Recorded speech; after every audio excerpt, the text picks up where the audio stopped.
প্যালপিটেশনটা হচ্ছে কি আমাদের হার্টবিট বা পালস রেট রিলেটেড একটা সিমটম। এটা অত্যন্ত কমন একটা সিমটম, আমাদের সবাই জানে, এমনকি বাচ্চা কাচ্চারা বলে যে আমার প্যালপিটেশন হচ্ছে, বড়রাও বলে। এই প্যালপিটেশন বলতে সবাই যেটা মিন করে সেটা হচ্ছে মানে বুক ধড়ফড় করা, আমরা বাংলায় বলে এটাকে বুক ধড়ফড় করি। অনেকে আবার এটাকে অন্যভাবে বোঝানোর চেষ্টা করে, যেমন বলবে যে আমার হার্ট খুব দ্রুত চলছে, মনে হচ্ছে বুকের ভিতর ঘোড়া দৌড়াচ্ছে।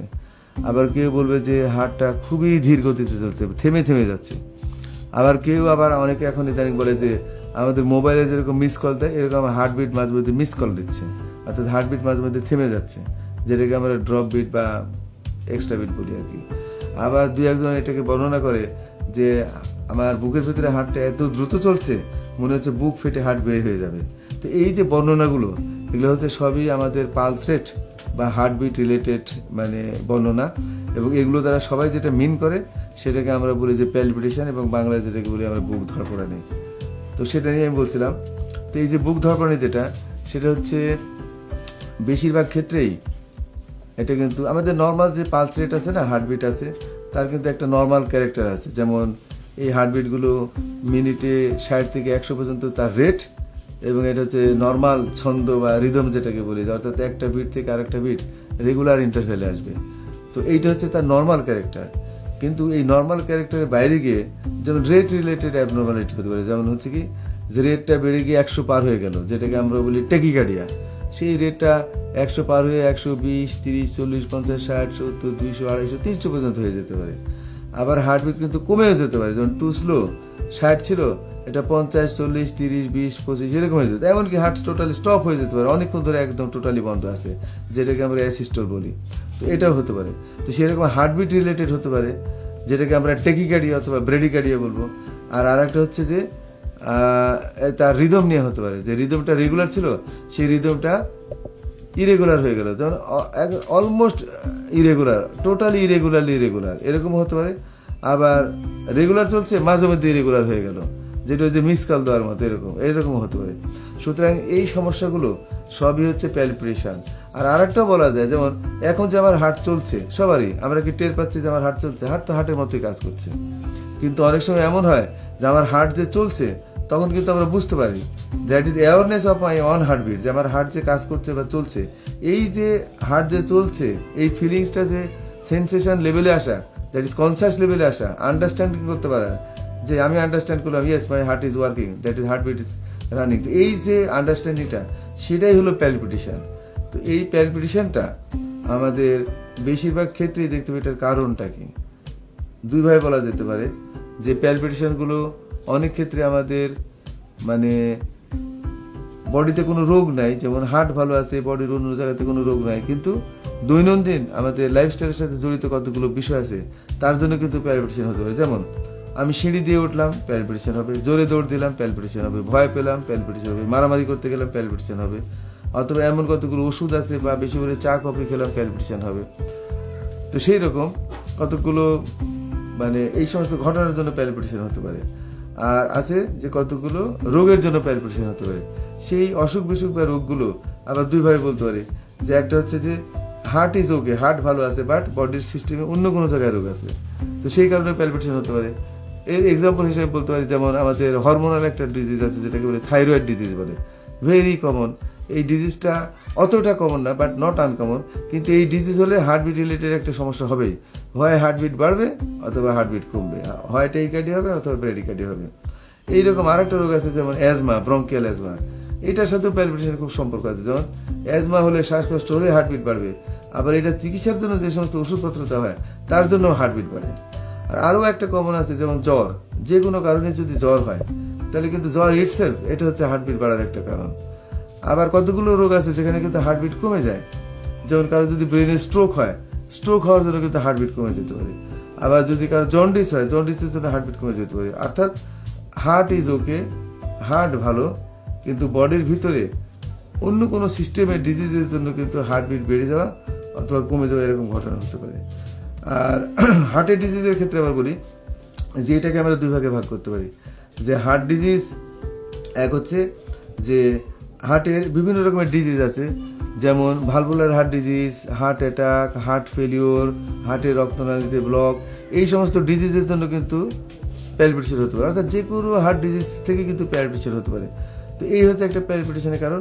কিন্তু সবচাইতে ইম্পর্টেন্ট এবং আসল হচ্ছে যে প্যালপিটেশন নিজেই একটা রোগ, যেখানে হার্টের ভিতরে ইলেকট্রিক শর্ট সার্কিট থাকতে পারে, অর্থাৎ হার্টের ভিতরে ইলেকট্রিক শর্ট সার্কিট হয়ে প্যালপিটেশন হতে পারে।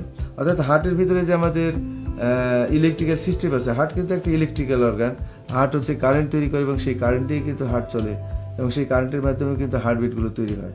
তো এই কারেন্ট চলাচলের যে রাস্তা আছে সেখানে কিন্তু দুইটা সমস্যা হতে পারে। একটা হচ্ছে যে কারেন্ট চলাচলের রাস্তাটা বন্ধ হয়ে গেল, ব্লক হয়ে গেল, এটা কিন্তু হার্টের রক্তনালীতে যে ব্লক সেই ব্লক না, এটা হচ্ছে কারেন্টের সিস্টেমে ব্লক। সেই ব্লক হওয়ার জন্য কিন্তু হার্টবিট কমে যেতে পারে, এই হচ্ছে এক ধরনের সমস্যা।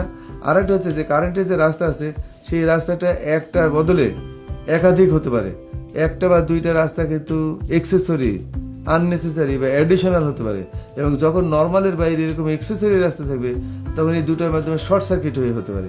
তো অর্থাৎ ইলেকট্রিক্যাল সিস্টেমে হয় শর্ট সার্কিট হয়ে অথবা ইলেকট্রিক্যাল সিস্টেমে ব্লক হয়ে হার্টবিটের সমস্যা হতে পারে, যে হয় হার্টবিট খুব স্লো হলো অথবা হার্টবিট খুব ফাস্ট হলো, এই ধরনের হতে পারে। তো আমাদের হচ্ছে যে এই যে আমরা আলটিমেটলি হচ্ছে যে প্যালপিটেশন বলতে কেউ এই দুটো জিনিস মেন করছে কিনা সেই পর্যন্ত গিয়ে পৌঁছা।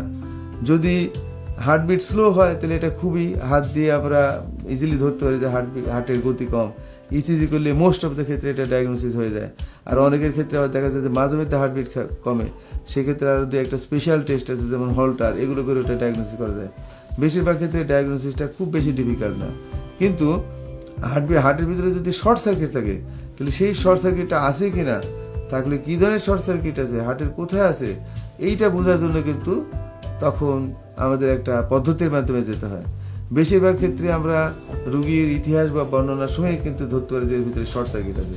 যেমন আমি একটা এক্সাম্পল বলি, যে আমাদের যখন যখন আমি ভয় পাই বা মানে পরীক্ষার হলে যাই তখন যে প্যালপিটেশন হয় সেটা কিন্তু কিছুক্ষণ পর থেমে যায়, আমি হল থেকে বের হয়ে গেলাম, নর্মাল হয়ে গেল।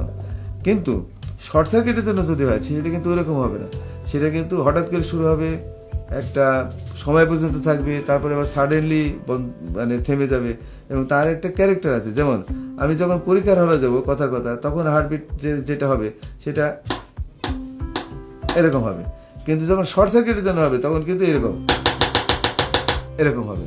তো তখন আমরা এই সমস্ত বর্ণনা থেকেও কিন্তু ধরতে পারি যে রিয়েলি এই যে মানে হার্টবিটের যে অ্যাবনর্মালিটি সেটা কোন ক্যাটাগরিতে পড়বে।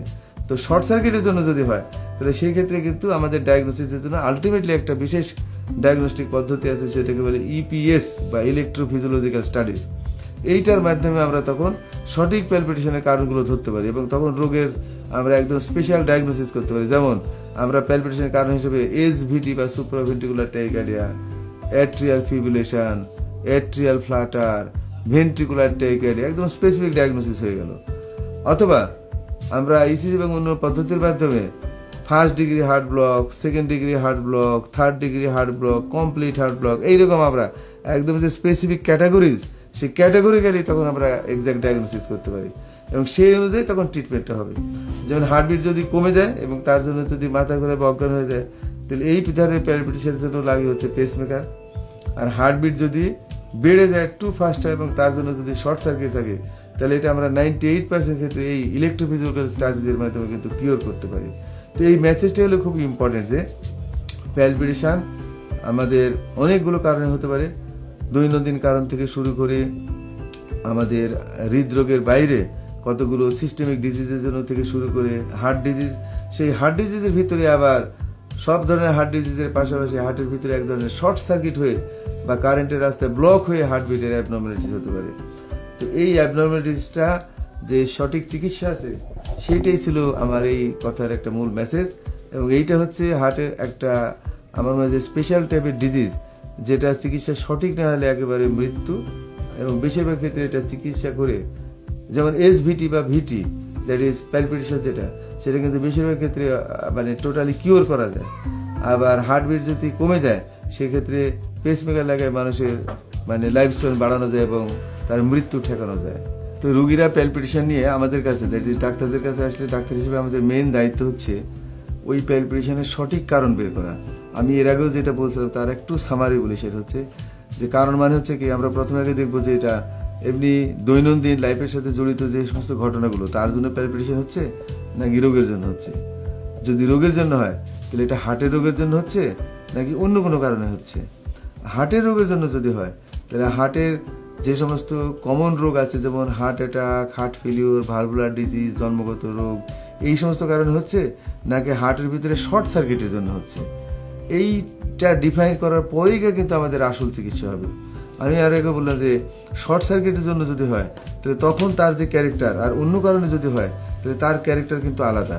তো এগুলো আমরা রোগীর ইতিহাস শুনে এবং পরবর্তীতে কতগুলো টেস্টের মাধ্যমে কিন্তু ধরতে পারি, যেমন ইসিজি আছে, ইকো আছে, হল্টার আছে, ইটিটি আছে, এই সমস্ত টেস্টগুলোর নাম কিন্তু আমাদের মানুষরা জানে।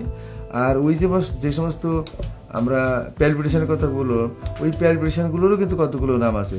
যেমন আমার মনে হয় যে দর্শক ভাইরা হয়তো বুঝতে পারবেন যে এই সমস্ত এগুলোকে কিন্তু প্যালপিটেশন বলে, যেমন এসভিটি বা supraventricular tachycardia, atrial fibrillation, ventricular tachycardia, heart block, complete heart block, এই যে টার্মগুলো, এগুলো কিন্তু প্যালপিটেশনের রোগের নাম। আমাদের অনেকেই হয়তো বা জানেন যে তার এই রোগটা আছে। তা আমরা এই পরীক্ষা নিরীক্ষার মাধ্যমে এই রোগগুলো ধরার চেষ্টা করি। এই রোগগুলো ধরার পরে তখন এটা হচ্ছে এর সঠিক চিকিৎসা পদ্ধতি। এই চিকিৎসা পদ্ধতিগুলোর ভিতরে বেশিরভাগ ক্ষেত্রেই কিন্তু ওষুধে কিন্তু এগুলো সারে না। ওষুধে এটা সাময়িক নিরাময় করা যেতে পারে।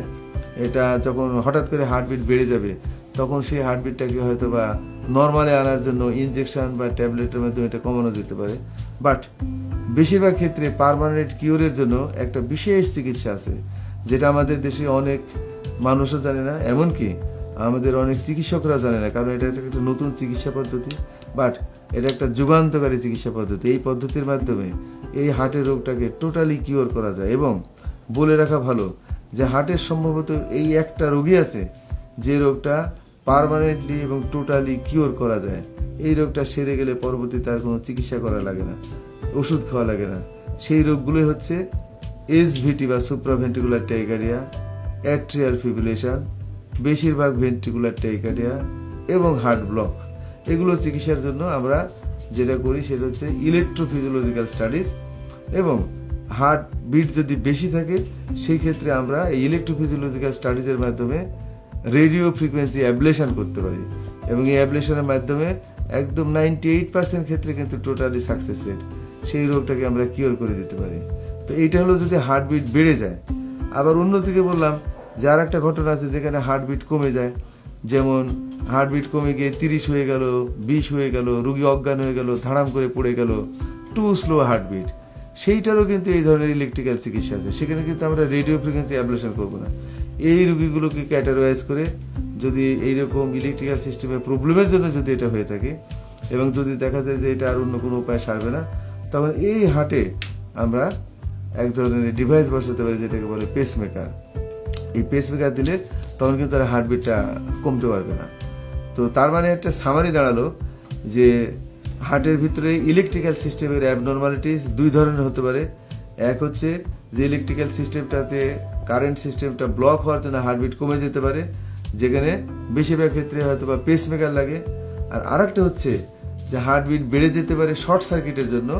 ওই শর্ট সার্কিট সারানোর জন্য আমাদের ইলেকট্রোফিজিওলজিক্যাল স্টাডিজ এবং রেডিও ফ্রিকোয়েন্সি অ্যাবলেশন বা আরএফএ লাগতে পারে। এবং দুইটাই চিকিৎসাই হচ্ছে লাইফ সেভিং এবং যুগান্তকারী বলতে পারেন, কারণ এই চিকিৎসার মাধ্যমে মৃত্যু ঠেকানো যায় এবং বেশিরভাগ ক্ষেত্রে এটা পার্মানেন্টলি কিওর করা যায়। তো প্যালপিটেশন নিয়ে আমি যেটা বলছিলাম সেটা হচ্ছে যে প্যালপিটেশন বা আমাদের হার্টবিটের অ্যাবনর্মালিটিস এটা নিজে কিন্তু কোনো রোগ না, এটা হচ্ছে একটা লক্ষণ যেখান থেকে আমরা কি কারণে এই প্যালপিটেশনটা হচ্ছে সেটা বের করার চেষ্টা করি। আর হচ্ছে যে বেশিরভাগ ক্ষেত্রেই এটা হচ্ছে অস্থির হওয়ার মতো কারণে, কারণ প্যালপিটেশন হলে বেশিরভাগ মানুষ কিন্তু মনে মনে খুব ভয় পায় যে এই বোধহয় হার্ট বন্ধ হয়ে গেলে এই বোধহয় আমার মারা যাবো আর কি। তো বেশিরভাগ ক্ষেত্রে আমি যেটা বললাম যে কমন কারণগুলো কিন্তু হচ্ছে ওই যে দৈনন্দিন লাইফস্টাইলের সাথে রিলেটেড স্ট্রেস, অ্যাংজাইটি যেটা, সেটাই কিন্তু কমন কারণ। আর অন্যগুলোর ভিতরে হার্ট ডিজিজের বাইরেও কিন্তু অনেকগুলো কারণ আছে। আর হার্ট ডিজিজের জন্যও যদি হয় তাহলে সেইটারও কিন্তু চিকিৎসা আছে। যে খুব দ্রুত গতিতে হার্টবিট যদি হয় তাহলে সেটারও চিকিৎসা আছে, আবার যদি হার্ট খুব স্লো হয়ে যায় সেটারও চিকিৎসা আছে। তো প্যালপিটেশন হচ্ছে একটা লক্ষণ, একটা খুবই কমন সিমটম, এবং এটা যদি সঠিকভাবে মূল্যায়ন করা যায় তাহলে এটা বেশিরভাগ ক্ষেত্রেই সঠিক চিকিৎসা দেওয়া সম্ভব।